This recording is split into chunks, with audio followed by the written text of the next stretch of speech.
Karena seorang anak gereja setan, ada seorang anak yang pernah terlibat dengan satanik, di saat dia keluar ada resiko yang harus dia tanggung. Apa itu? Cacat, meninggal. You ambil resiko. Resiko keluar.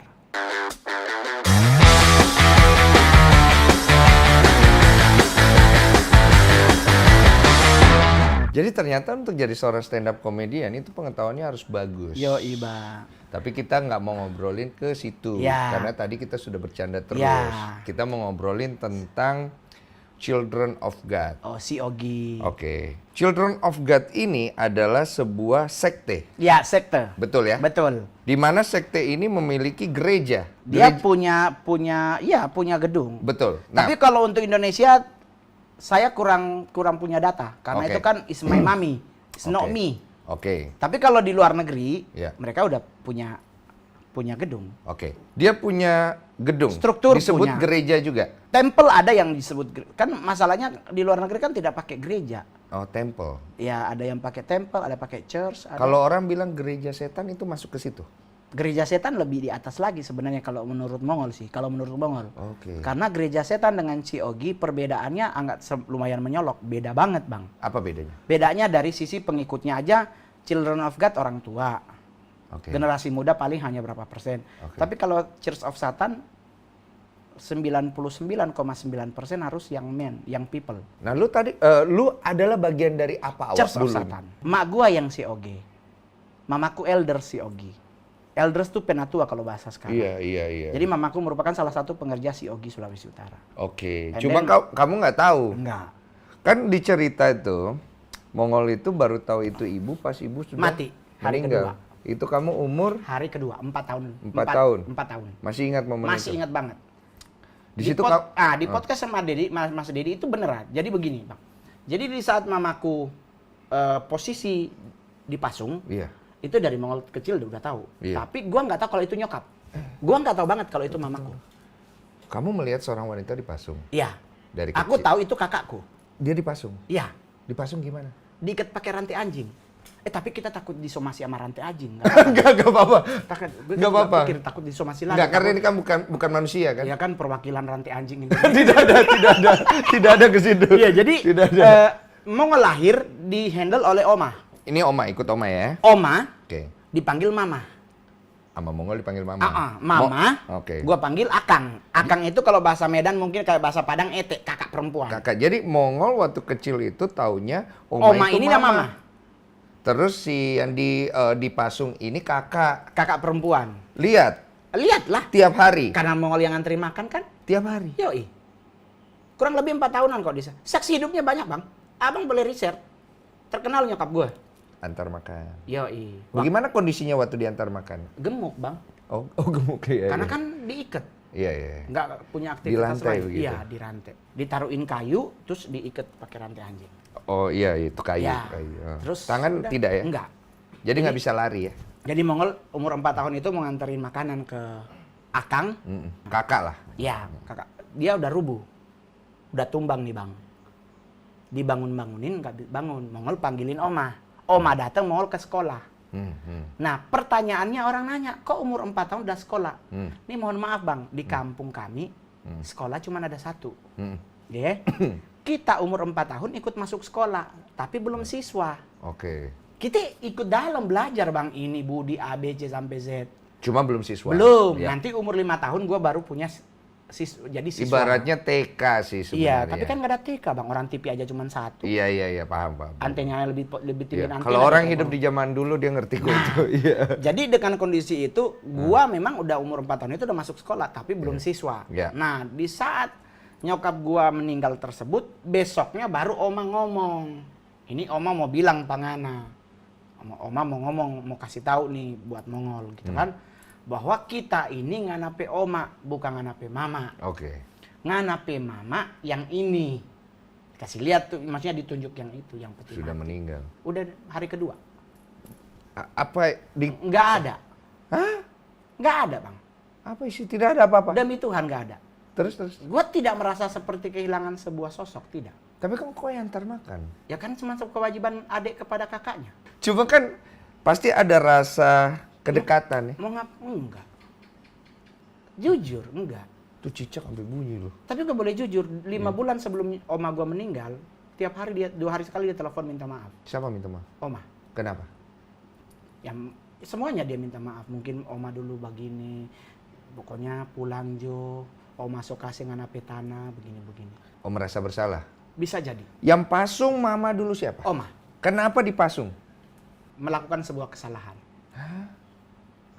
Kesalahan apa sampai membuat... Ya biasa lah bang, orang-orang zaman dulu kan mungkin strata tinggi yang membuat seseorang membuat sebuah kesalahan harus dipunishment, harus dihukum. Iya, tapi kalau udah sampai ke pasung, berarti sesuatu yang bisa berhubungan dengan membahayakan keluarga atau orang Ya, lain. mempermalukan lebih Mempermalukan. Dan gue juga nggak punya kekuatan bang. Gue mau larang oma untuk dipasung kan ya harusnya melarang saudaranya. Itu mungkin salah satu alasan 2 hari sebelum oma meninggal dia banyak telepon minta maaf. Mungkin dia merasa Dia bersalah. selalu bilang pulang Jo, pulang. Berarti oma sadar bahwa itu adalah sebuah... Sepertinya, jujur itu udah jadi stand up bang. Iya, iya. Gue selalu bilang bahwa ya mungkin karena mohon maaf gue jujur, ini gue nggak ngomong di Mas Dedi bahwa gue terlahir dari mama, tapi gue tidak diperlakukan sebagai cucu yang baik. Gue nangkep kayak itu. Gua harus ke kampung, gua harus ke kebun pulang sekolah, gua harus jalan kaki 3 kilo ke sekolah, gua sampai di sekolah harus pokoknya padahal gua cucu laki pertama, Bang. Lebih mirip pembantu nggak sih? Pembantu masih enak, Bang. Di bawahnya lagi ya? Di bawahnya lagi. Bisa masuk ke budak dong. Kita kalau jatuhnya. makan, kita kan kalau makan Mongol nggak dapat nasi. Gua cuma suruh makan batata kalau bahasa Sangir sini ubi jalar. Iya. And then, tapi kan itu tidak membuat Mongol menjadi pribadi yang mungkin gua dendam dengan siapapun, no. Jujur bang, justru kenapa Mongol harus pingin sukses? Karena gua pingin jadi bukti ke mereka bahwa orang yang tidak pernah kalian anggap bisa sukses. Tapi dari zaman dulu biasanya begitu loh. Anak yang tidak dianggap, itu malah anak yang akhirnya membuktikan banyak hal. Sampai gua posting tentang surat baptis. Apa itu? Surat baptis itu kan kalau agama Kristen kan anak kecil tuh dibaptis tuh. Iya. Gua dibaptis kurang lebih kalau nggak salah katanya umur 3-4 tahun. Oke. Saking nggak dianggap bang, gua nggak punya fam. Nggak punya marga di surat baptis. Jadi? Mongol cuman R-O-N-Y. R-O-N-Y. Roni. Harusnya kan Roni siapa gitu ya. Kalau nama Mbak asli ya? Pangkabean lah gitu. Kalau marga tuh, kalau Manado mungkin marga-marga kansil gitu. Atau marga apa. Gua nggak ada, hanya Roni. Kenapa nggak ada marga? Nggak tahu. Bahkan saking gilanya. Nggak dikasih marga? Surat baptis 2 warna. Karena... Nggak dianggap. Nggak masuk. Nggak masuk, iya. Cuman permasalahannya di saat kita mau sekolah, mau tidak mau nggak mungkin hanya pakai nama Roni. Diambillah marga mama. Oke, gue udah nangkep nih. Sering dipukul juga? Bukan sering, kayaknya tiap hari. Iya, oke, siap. Kesalahan omnya Mongol pasti gue yang... Pakai apa? Kalau dulu kan kursi yang... Rotan? Bukan bang, yang itu loh, yang plastik. Oh, iya. Iya kan? Iya. Oh, disabet itu kan lumayan bang, Lumayan. kayak 3 bengkok merah di sini bang. Paling sakit pakai bahan apa dipukul? Disabetnya pakai pisau. Hah? Iya, dilempar. Kena? Ya, kita menghindar. Gue pernah, bahkan boleh jujur, gue pernah tidur di kubur bahkan. Di kubur nyokap gue. Karena Karena nggak boleh pulang rumah. sedih nggak? Banget. Cuman maksudnya justru itu yang membuat gue harus survive. Iya. Dan itu harus gue buktikan. Akhirnya keluarga harus terima bahwa gue sukses. Dan bahkan sekampung itu membanggakan Mongol karena satu-satunya orang kampung yang bisa jadi artis dan bisa makan dengan presiden. Berarti si Oma ini didikannya Ortodoks. Ortodoks. Oma sepertinya ada kekecewaan sama Mama. Yoi. Membuat terlampiaskan ke Mongol. Ke Mongol juga. Berarti Oma ada kebanggaan tersendiri terhadap anak yang lain. Yoi. Oke. Mama yang kena. Yoi. Kekecewaan apa yang Mongol tangkap dari Oma ke Mama? Gue juga nggak kurang paham sih bang. Oke. Tapi satu hal yang gue pasti adalah di saat gue masih sekolah SD SMP itu, gue setiap hari diteriakin orang. Teriakin apa? Anak orang gila. Tapi dari kecil berarti diperlakukan seperti itu tapi tidak simpan dendam. Tapi ingat bang, ini yang gue harus bilangin. Iya. Di Mas Dedi kayaknya nggak pernah gue ngomong. Iya. Bahkan di saat gue lulus SMP, gue ke Manado oleh keluarga ditaruh ke rumah orang untuk jadi pembantu. Iya. Diantar ke rumah orang itu bahwa gue untuk jadi pembantu tukang ngepel sama tukang kebun. Iya.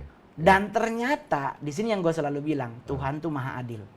Keluarga yang harusnya gue jadi bos, mengangkat gue jadi anak asuh. Gue disekolahin orang mereka. Iya. Dibukain jalan dari situ. Yoi. Tumbuh. Nah, masa itulah yang gue kenal gereja setan Di Manado, di Manado. gereja setan. Yoi, gue ketemu dengan orang Amerika bule. Heeh, Dia ngomong join with us, heeh. dan gue join, dan gue lebih nyaman di sana Kenapa nyaman? karena mereka menerima gue. Iya, itu yang dicari semua orang. Yoi, Saat lu bisa jadi diri lu apa adanya, tanpa lu Yoi. harus dihakimi. yoi. Masuk. Gue merasa nyaman banget di situ. Itu yang gue bilang. Oke. Apa yang jelek dari gereja setan? Sampai hari ini gue nggak pernah ketemu kecuali tentang penghujatannya. Iya. Tetapi kalau soal caring, unity, Iya. humble-nya orang, Iya. terus tetap smiling sekalipun mungkin tertekan setan, Lucifernya ngamuk-ngamuk. Iya, iya. Itu gue iya. dapet di Iya, Satan. gue nonton tuh. Di mana di situ orang tidak menghakimi. Iya. Enggak, Bang. Sedangkan gereja pada umumnya, ya pada umumnya, Ya. saya tidak ngomong Iya, semua ya. iya, iya. Gue belum pernah dengar ada pendeta yang ngomong Enggak. hakimi mereka, tidak Enggak. ada. Tapi manusianya Yoi. rata-rata Pribadi pribadi oknumnya. menghakimi. Yoi. Sedangkan kalau di gereja setan komunitasnya tidak. Tidak. Lu datang Karena dengan mereka di situ adalah orang-orang yang tertolak. Yoi. Lu datang dengan sandal jepit, nggak ada yang komen. Coba lu ke gereja pakai sandal jepit. Iya, Dikomenin. dicibir, iya. Iya, sama kayak Mongol ke gereja pakai anting. Iya, iya. Bunyi semua. Bilang anak Tuhan. Iya. Berarti Mongol juga ada kekecewaan dulu ya? Loh Bang, emang udah kecewa. Udah. Masa gua nggak ada kekecewaan? Gue mau pengen suasananya jadi kayak sedih. Wah, udah kecewa aja. Iya. Ini masalahnya Bang, maksudnya begini. Iya. Gue boleh jujur Bang, Abang kalau nonton di acara Iya. apa kemarin, Kopi Viral, Iya. gue bilang Bang, manajer gue yang ngomong. Gue udah tanya sama manajer gue. Gue seumur hidup Bang, merayakan ulang tahun baru 2015. Iya. Gue belum pernah merayakan ulang tahun. Iya, karena kondisi itu ya. Ya gue bagaimana mau merayakan ulang tahun, gue nggak dianggap. Iya. Gue setiap tanggal 27 September gue ulang tahun. Iya. Orang tua baptis gue pun nggak pernah ngasih hadiah ulang tahun until gue sekarang jadi artis. Nggak enak juga jadi lu ya. Tapi Bang, Iya. gue bisa membuka mata mereka bahwa apa yang kalian lakukan buat anak ini Iya. ini berhasil. Iya.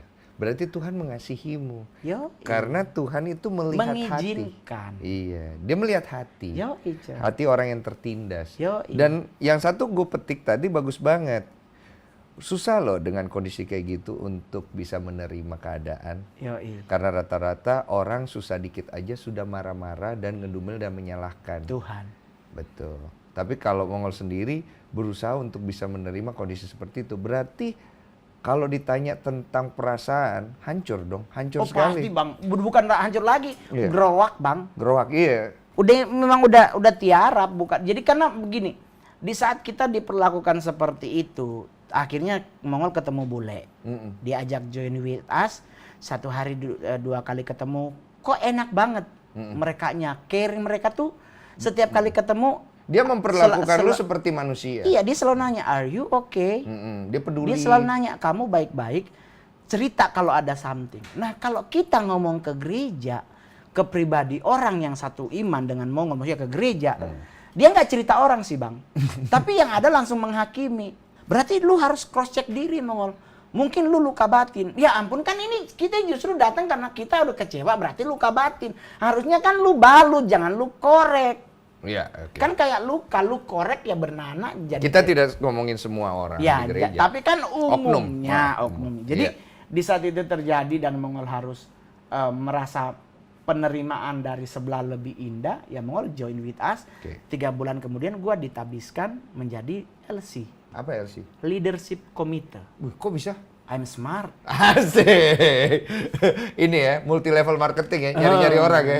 Yoi. Gua nggak, pekerjaan Mongol bukan mencari orang. Apa? Salah satu pekerjaan Mongol adalah bagaimana caranya gua membuat Alkitab tidak dipercaya sebagai Alkitab. Caranya gimana?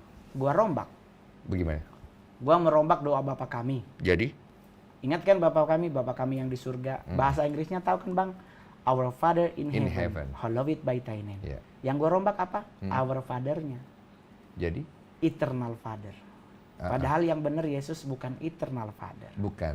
Tapi Everlasting Father. Everlasting. Yesaya 9 ayat 5 dan 6. Beda itu eternal sama Beda. everlasting. Eternal ada batasannya, everlasting until habis.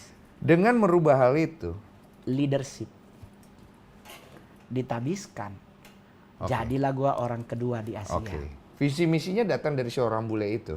Amerika. Oke, seorang Amerika itu. dan Australia. Oke. Aim-nya apa? Apanya? Tujuannya. Tujuannya Yang dia mau incer apa? generasi muda sebisa mungkin kita habisin. Habisin tanda kutip ya, bukan dibunuh bang.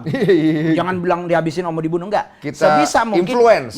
generasi muda tidak percaya dengan Tuhannya, tidak percaya dengan agamanya. Oke, gue mau bertanya sama lu. Sekarang ini di masyarakat, emangnya kau pikir semua orang percaya sama Tuhan walaupun dia beragama? Yoi. Ayo. Terus ngapain sih orang itu datang ke sini untuk capek-capek menginfluence? Tapi mohon maaf bang, Iya. ini gue boleh jujur.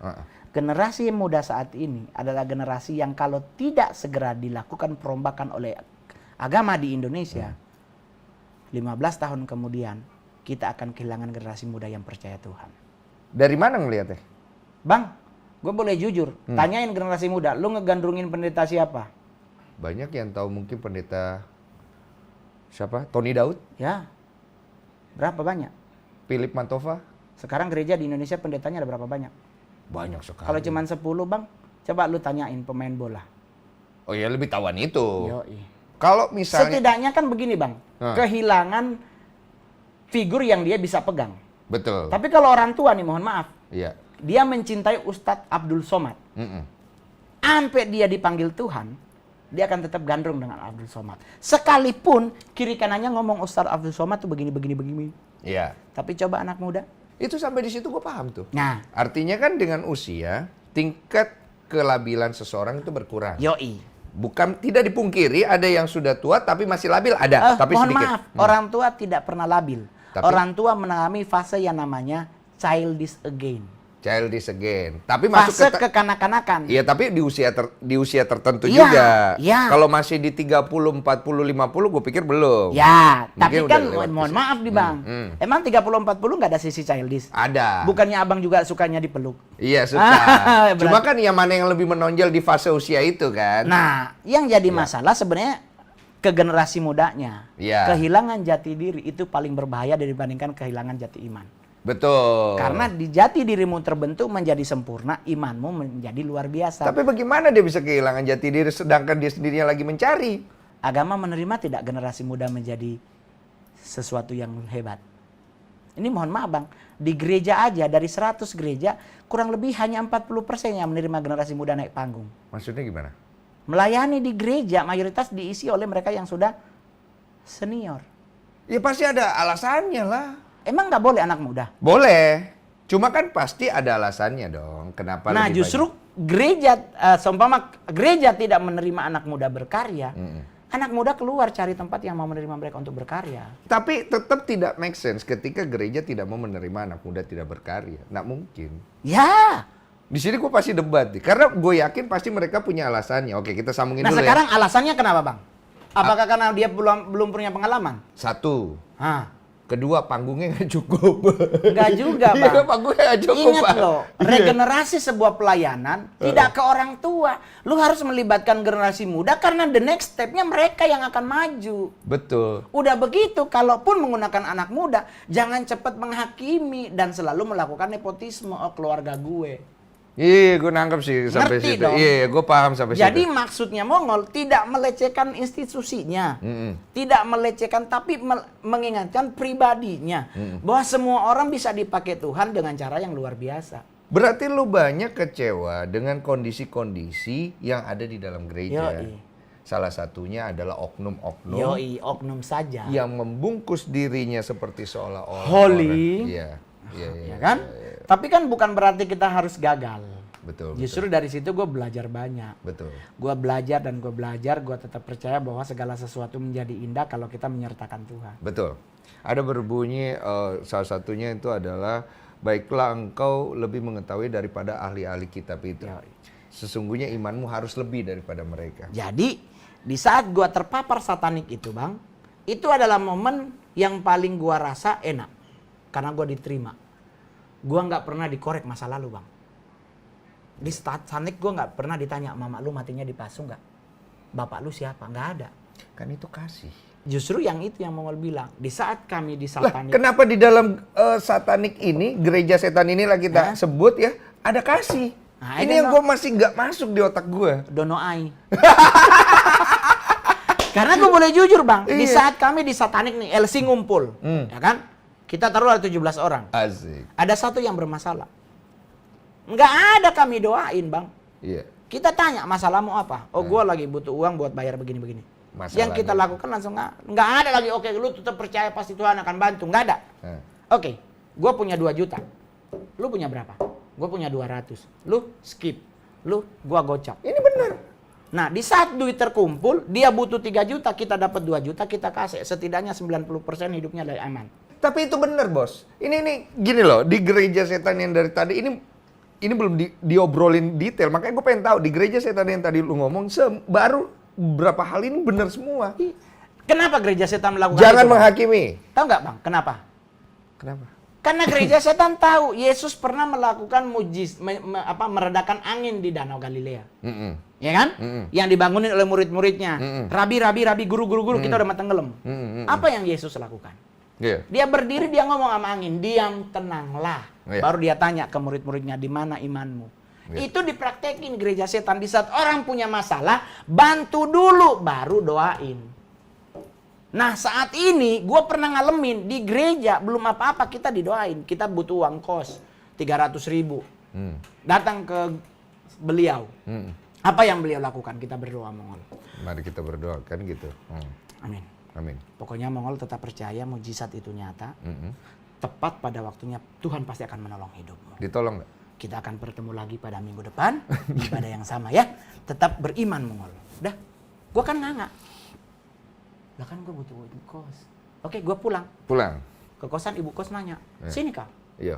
Ada hipingnya, Mongol. Opung, mari kita berdoa. Kok ajak dia berdoa? Ibu kos kok ajak berdoa? Lah tadi gue ketemu pendeta, dia ngajak gue berdoa, ya gue berdoa juga. Itu bayarannya ya? Iya, diusir lah gue ini. Jadi harusnya begini, Bang. Lu kalau dia butuh 2 juta, lu bantu 2 juta, itu sesuai dengan kerelaan hati. Iya betul. Tapi setidaknya dia butuh 2 juta, lu kumpul 500.000, 10% hidupnya senyum.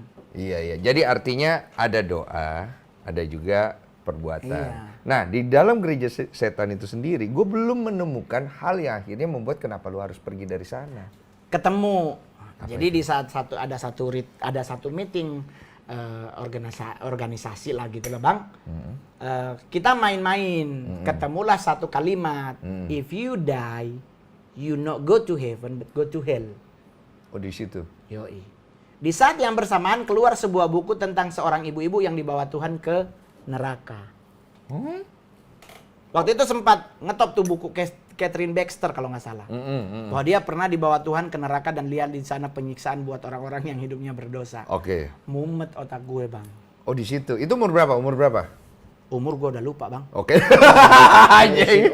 Dia lupa umur. Tapi gue masih ingat banget. Mata uang ingat tau Yo, ya? if you die, you not go to heaven. Ingat, Bang. Kenapa gue mumet? Jangan lupa doa. Doa.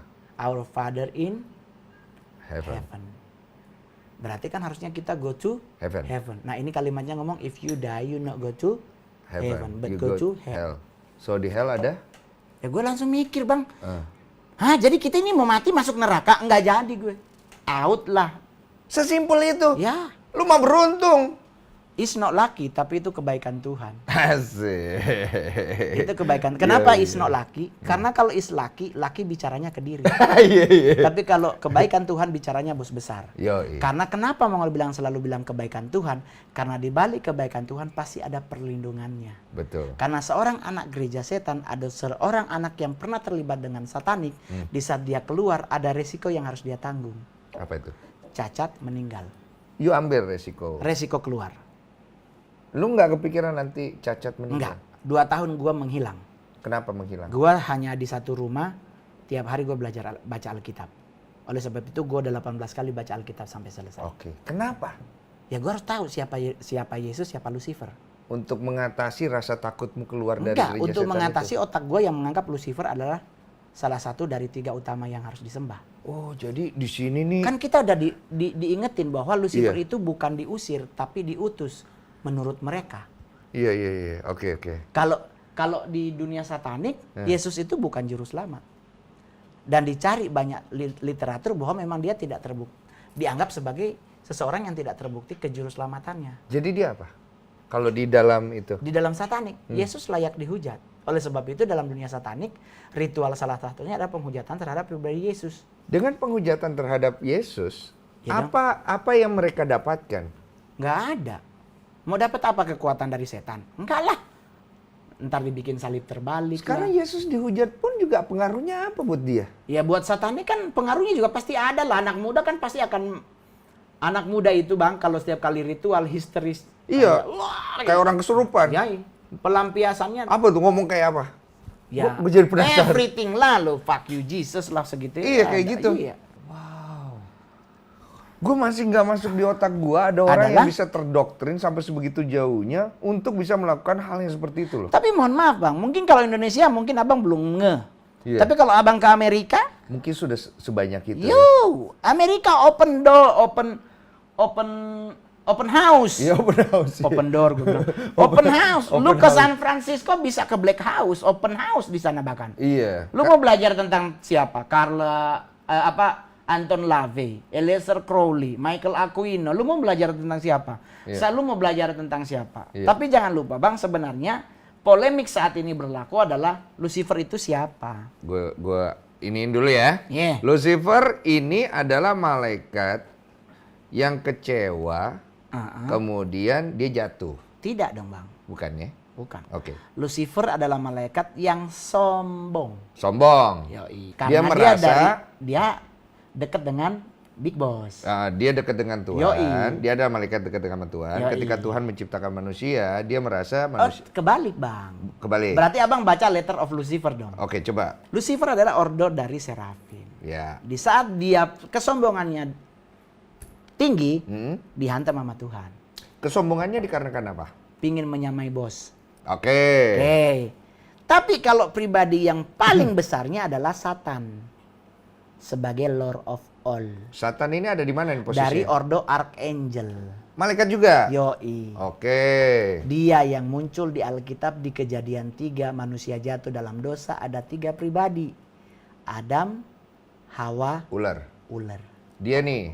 Ular inilah si Satan. Oke. Berarti ada 2 malaikat. Oh dia ingat ini di Alkitab dan orang yang tidak pernah terlibat dalam dunia satanik pasti nggak pernah tahu. Oke. Karena ingat baik-baik, di hukum Alkitab, di saat nanti terjadi peperangan terakhir, kalau di agama Islam, peperangan Isa bersama Imam Mahdi Betul.